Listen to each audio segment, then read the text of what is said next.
보통 감사는 시간당 임금이 좀 다르긴 해요. 근데 보통 그냥 평균적으로 한 시간당 시급이 시급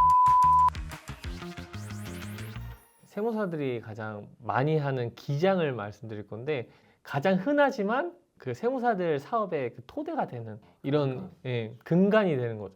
근데 이 기장시장은 완전 지금 나뉘는 게 이게 어떤 세무사는 2만 원, 어디는 5만 원, 어디는 8만 원, 어디는 뭐 15만 원 이렇게 다 나뉘어서 완전 이게 기준이 없는 것 같아요. 근데 기본적으로 대략적으로는 뭐 보통은 10만 원을 받거든요. 그러면 기장을 100개 하면은 한 달에 1,000만 원씩 그 관리비가 들어오는 거예요. 그런 식으로 구조가 돼 있고, 그리고 또 1년에 한 번 소득세 신고나 제가 법인세 신고할 때 받는 조정료라는 게 있어요. 기존에 받던 기장료는 우리가 병원 가서 진찰 받는 거라고 따지면은 1년에 한 번 이렇게 소득세나 법인세 신고하는 건 수술, 1년에 수술을 하는 거라고 생각하시면 돼요. 사실 이걸로 세무사가 그 업계가 굴러가지, 기장료 달달이 10만 원 받으면은 이제 직원 인건비랑 임차료 내면 사실 남는 게 없죠. 아니 적자죠.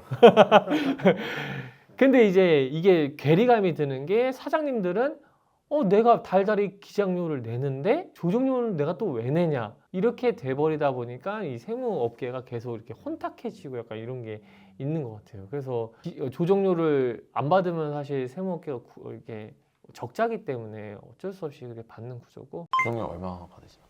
조정료는 매출액에 따라 다른데 조정료는 매출액이 사실 클수록 제가 조정료를 많이 청구하잖아요. 그럼 이제 또 사장님들도 이래요. 우리는 매출만 크다, 일은 없다 라고 하면은 진짜 참 난감해요. 이게 우리가 서비스가 눈에 안 보이다 보니까 매출액 대비 우리가 퍼센테이지를 나눠가지고 매출액이 높을수록 많이 청구를 하고, 왜냐면 매출액이 높을수록 보통 제가 일이 많고, 게다가 우리가 순이익으로 측정할 수 없는 이유는 저희가 순이익에 따라서 측정하다 보면은 앞뒤가 안 맞잖아요. 매출액이 50억인데 순이익이 2억이면은 그러면 50억이면서 2억인데 더 청구를 해야 되니, 그러니까 할 수 없이 가장 투명한 매출액 기준으로 저희가 청구를 하는 거죠. 보통 이게 세무사무실이라고 해야 될까요? 이제 보통 사무실에서 법인이 이렇게 넘어가고 그러잖아요. 네. 사무실의 구조가 되게 처음에 기장 깔다가 재산도 깔다가 그 다음에 이제 용역 최종 테크로 넘어가면서 이렇게, 그래서 기장 포션이 점점 줄어들면서 가지 않나요? 뭐 그런 게 많은 것 같아요.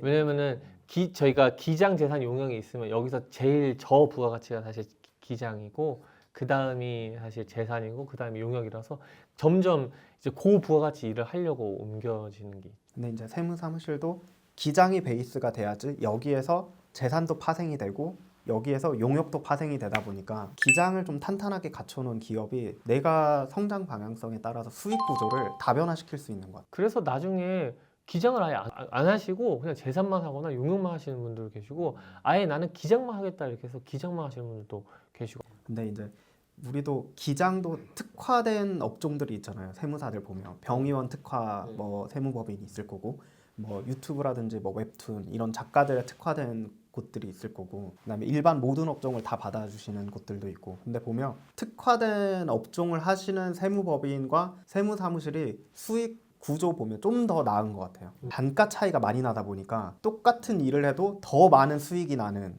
곳이 되기 때문에 내가 어느 업종을 타겟으로 할 건지를 한번 삼고 그 세무사무실을 개업해도 괜찮을 것 같아요. 회계법인은 어떤가요? 수익 구조가 어때요? 일반적으로 이제 회계법인의 수익 구조는 이제 크게 이제 감사 부분, 그러니까 인증 업무를 하는 감사라고 하는 이 부분이랑, 그리고 이제 가치 평가나 M&A 이런 평가를 주로 하는 이제 평가 업무, 그리고 이제 법인의 세무 조정이나 이런 텍스, 또 기장하시는 회계법인도 있는데, 이제 크게 나누면 이제 감사랑 평가 그리고 텍스 업무 이렇게 세 가지로 크게 나눌 수 있고, 이제 이게 각자가 좀 특성이 있는데, 감사 같은 인증 업무는 보통은 이제 혼자는 못 하거든요. 그러면 이제 같이 협업하는 회계사들이 같이 해야 되기 때문에 회계사분들이 몸값이 비싸잖아요. 그래서 이 인건비나 이런 거는 감사에서 나오는 보수로 충당을 하는 편이고, 그리고 이제 보통은 인건비 처음에 이제 연봉 계약을 하는데, 그거 말고도 이제 뭐 연에 한 번씩 상여를 주거든요. 그럼 상여는 보통 이제 평가 업무나 텍스 업무 이렇게 부가적인 업무를 통해서 거기서 창출되는 수익으로 그렇게 이제 구성이 되는 편이에요. 그래서 감사로는 대충 얼마를 받고, 이 M&A로는 보통 뭐 몇 프로를 받고 어떻게 되는 건가요? 보통 감사는 이제 투입 시간으로 이제 금액을 산출하거든요. 그러면은 시간 대비로 해가지고 우리가 그렇죠. 그 시간을 계산을 해놓나요? 내가 일을 뭐 몇 시간 계산했다. 보통 이제 그 직급별로 연차별로 이제 그 시간당 임금이 좀 다르긴 해요.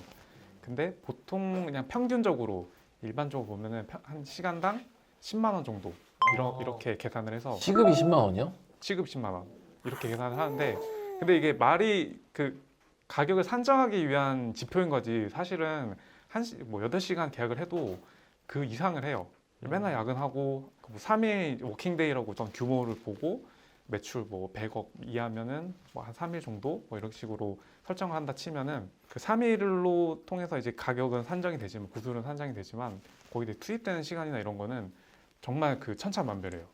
내가 능력이 뛰어나서 난 1시간 만에 할 수 있다. 뭐 그러면은 결국에는 이제 결과물이 중요한 거니까. 근데 내가 이 결과물을 내줘야 되는데 이거를 내가 5일을 투입했다. 그렇다고 해서 내가 5일은 청구할 수는 없거든요. 이거는 어떻게 보면 약간 표준적인 거라서.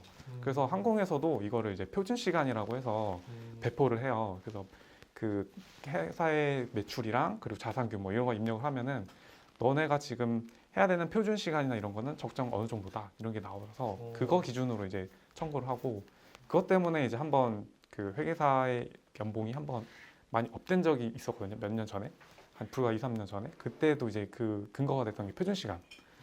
평가원은 이제 회계법인들이 이제 감사를 받으려고 하면은 보유하고 있는 이제 자회사나 아니면 이제 비상장 주식 이런 것들이 있는데 그거를 또 회계적으로 평가를 해야 되거든요. 근데 이거 업무에 대해서는 보통은 이제 1,000만 원 이상 단위부터 시작을 하거든요. 근데 요새는 좀 이게 많이 개업들도 많아지고 이러다 보니까 좀 객단가가 많이 좀 떨어진 그런 느낌이 들어요. 이 업무의 장점은 혼자 할 수 있다. 혼자서도 이 업무를 충분히 할 수 있어서 가장 이제 수익 구조로만 보면은 가장 수익률이 높죠. 그래서 평가나 이런 업무를 많이 자기가 수임할 수 있으면은 개업하셔도 되게 부담이 없죠. 어떻게 보면. 네, 지금까지 세무사랑 회계사 수익 구조에 대해서 알아봤는데요. 세무사 수익 구조는 크게 기장, 재산, 용역 이렇게 되어 있는데 대부분 이제 처음 시작을 기장으로 하시는 게 세무사 업계의 룰인데, 만약에 내가 이제 고부가가치 일을 하고 싶다라고 하시면은 아예 처음부터 재산이나 용역 이런 업을 위주로 하시면 되고, 회계사분들 같은 경우에는 이제 회계법인에서 이제 큰 M&A나 아니면은 뭐 감사 이런 업무를 하시고 로컬 나오셔가지고 이제 자신만의 또 사업체를 차리시거나 아니면은 로컬에 있는 곳에서 파트너 형식으로 해가지고 이렇게 업을 운영하시면 될 것 같습니다. 네, 감사합니다.